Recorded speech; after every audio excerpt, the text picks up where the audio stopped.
Okay, the reading for this week is the next part in our series on pre-modern, medieval, early modern, and Meiji period Japanese civilization, culture, society, and so forth. And today we will be reading excerpts from the letter from Emperor Meiji to President Ulysses S. Grant on the Iwakura mission. Okay, this is a very famous mission in which the Meiji Emperor sent delegates to travel around Europe and United States, and it was led by Iwakura Tomomi. Okay, that's the name, the Iwakura mission of 1871. So only a mere, 3 or 4 years into the Meiji period. So Meiji 4. This is year Meiji 4, 1871.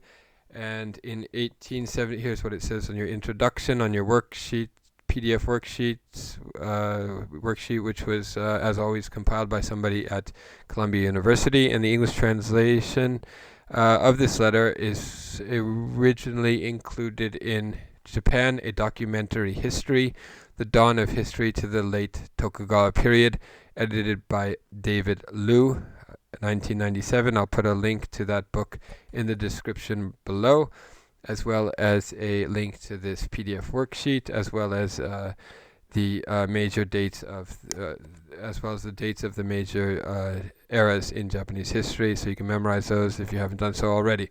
All right, so in 1878, so Meiji 3, year 3, the fledgling Meiji government dispatched a mission of almost 15 high officials and scholars to travel around the world, including extended tours of the United States, Western Europe, Scandinavia, and Russia.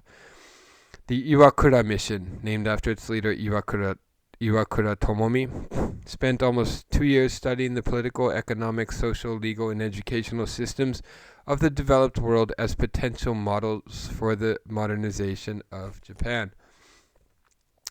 The leaders of the mission also attempted to begin the renegotiation of the quote-unquote unequal treaties, the exploitative diplomatic and economic agreements imposed by the Western powers on Japan in the 1850s, although governments in America and Europe were not yet willing to relax any of their privileges in Japan.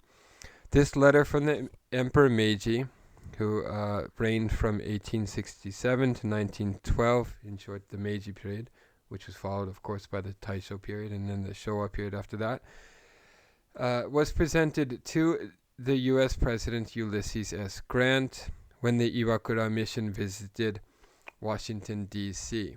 Okay, and, as it says here in the worksheet, Emperor Meiji was born in 1852.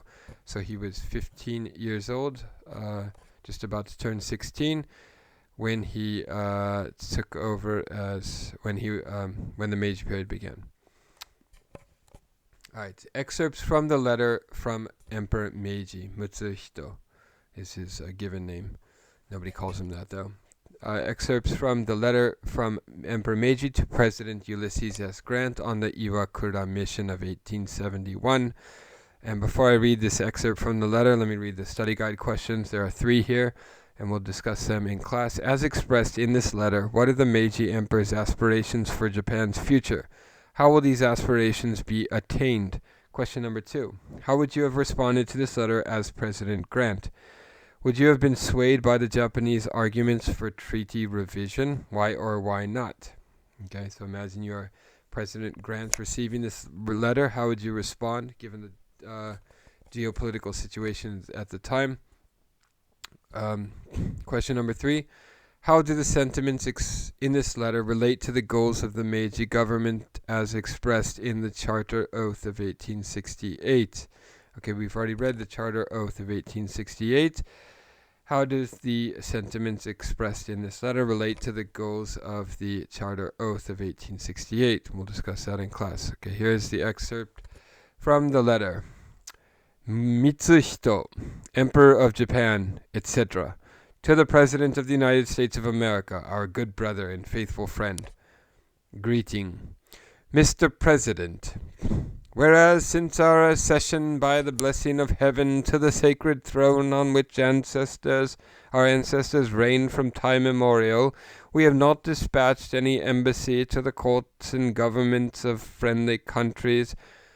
we have thought fit to select our trusted and honored minister Iwakura Tomomi, the junior prime minister Udaijin, as ambassador extraordinary, and invested him with full powers to proceed to the government of the United States, as well as to our other governments, in order to declare our cordial friendship, and to place the peaceful relations between our respective nations on a firmer and broader basis.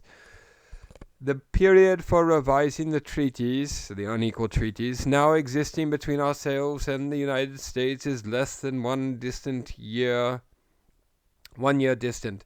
We expect and intend to reform and improve the same so as to stand upon a similar footing with the most enlightened nations.